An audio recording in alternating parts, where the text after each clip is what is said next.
You're grounded, right, friend? Or maybe you aren't right now, but you once were. What does that even mean? You're likely faced with the threat of being grounded in your younger days. Maybe you've been in an unhealthy relationship as an adult where a partner tried to ground you somehow. Perhaps you've even had occasion to do some grounding yourself. You had teenagers or younger children. But why?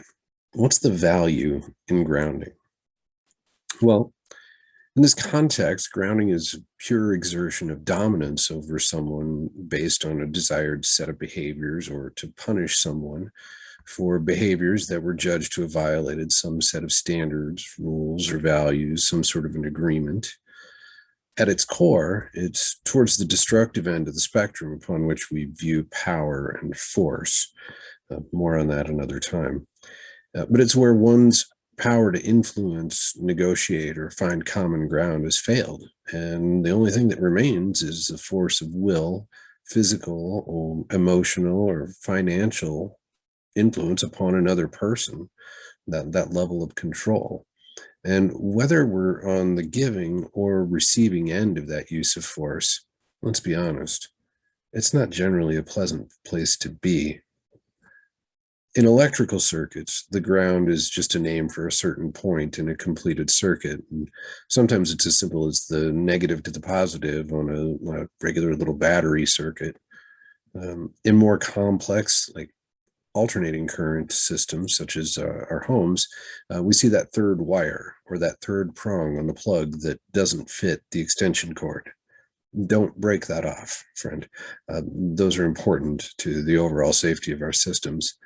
The intent is to provide a way for those pesky wayward electrons to have a path, a safe path down to the earth so that they can dissipate harmlessly and reduce the risk of you or I getting shocked.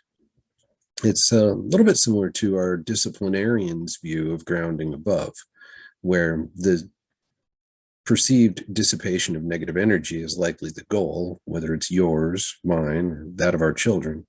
Sometimes we just need that circuit to break and to be able to change the pattern.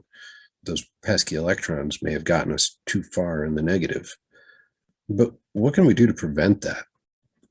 Not every you consider that going to ground as a matter of our daily routine is an effective way of avoiding getting too far out of balance. And for you, that might mean a conversation with a close friend or trusted family member.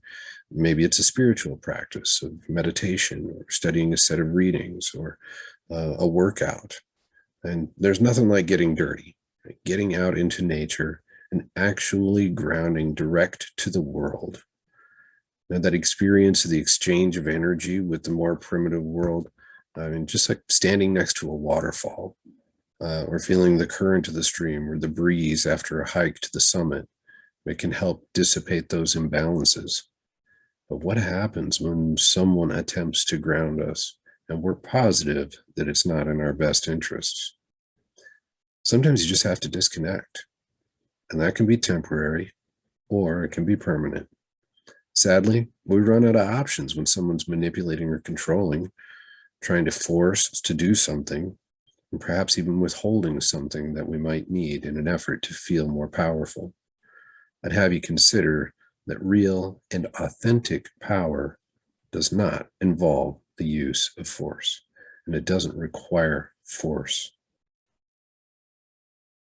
So, has this been a part of your lived experience, friend? Have people in your life tried to ground you with unreasonable efforts to exert control over you? What'd you do? Did you pull the plug? If you did, what happened next? So I suppose the challenge is how to reconnect. Where do we plug back in and complete the circuit or circuits once again? You're here, friend. You're a part of the conversation. You got the opportunity to make those new connections. Plug in. You got my take. What say you?